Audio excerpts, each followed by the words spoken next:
Okay, so these are the wires that you want to clip into if you're trying to get into the mid bass in the door speakers on the 2018 Jaguar frequency into their level. So see this?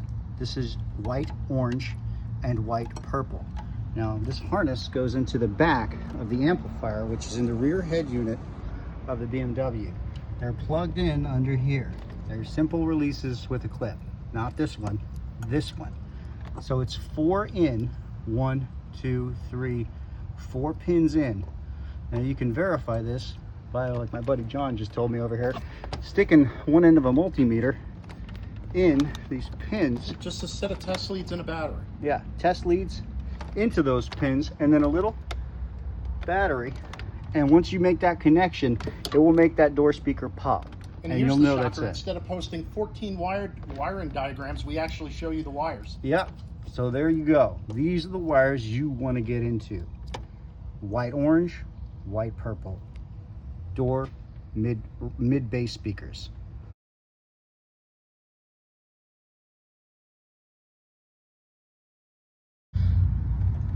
So, as we said before, so you'll see in the plug, generally speaking, I mean, the top is positive, the bottom is negative. As you can see from this diagram here as well, the right front is white violet, positive, and white orange for negative, and the left front mid bass is white strip, positive, and white brown is negative. So you'll cut those and splice into them. So remember, be clear, use the left and right channels, positive and negative. Use them.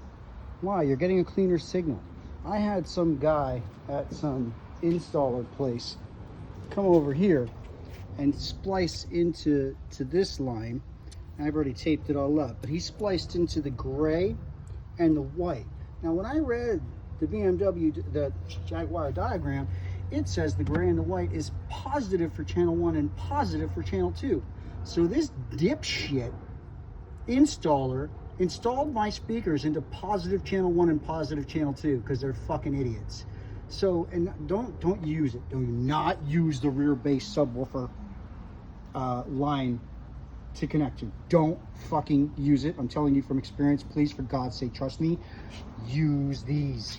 Use those front mid-bass speaker frequencies. They have a much wider range of bass. The difference that I have got from doing this is night and day. I tested it, and I am telling you, if you test it yourself, you'll see the same thing. Don't use these. These are cold. These are cut. When you turn up the volume, they fall off horribly. These are wonderful. It sounds so much better. I get so much movement out of my speakers. I have real bass. If you tap into these subs, once you turn your car speaker volume up, all you're going to hear is this. You'll hear these a little bit. You'll feel a little bit of a deep bass from the back, a little bit. But if you hook these speakers up to this line, it's a whole fucking different ball game. You will wake your car up. It is night and day, the difference. And I've got the LCI, LC2i Pro hooked up, so I got the AccuBass and everything, and I'll be playing with that. Here's my settings. 20K. Remote in. You can also do, audio or whatever. And I've got ISO for the setting. You're going to play with this. I'll start off somewhere around half. I've also got the remote line running in to a dial, which I've got under my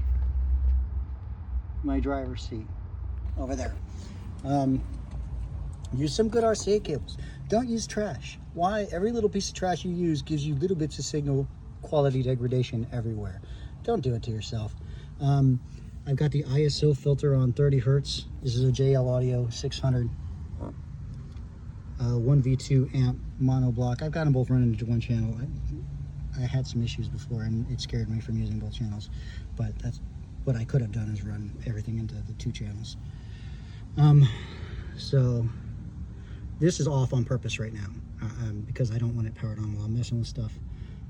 Input, I've got like a 70 to 80 hertz crossover frequency, low pass filter at 12 dB.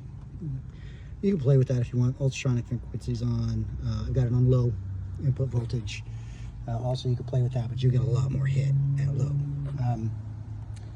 But yeah, make sure you pay attention to your positives and your negatives when you're running everything. Don't fucking reverse your polarity. Make sure everything's nice and solid. I'm gonna do some cleanups with these cables. Don't worry, it's not a finished product. But man, I hope that helps somebody, because the tutorials and stuff you're seeing online are not really clarifying things. Use both the channels.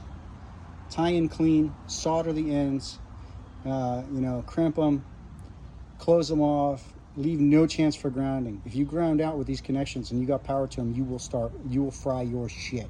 Do not leave any wires exposed anywhere. And I'm telling you this because I burnt out 4 fucking 8-inch kicker subwoofers by accidentally letting the terminals on the back of these subwoofers, fucking stupid idea, kicker. Why did you do this? Couldn't you have figured out a better place to put them than here on both ends?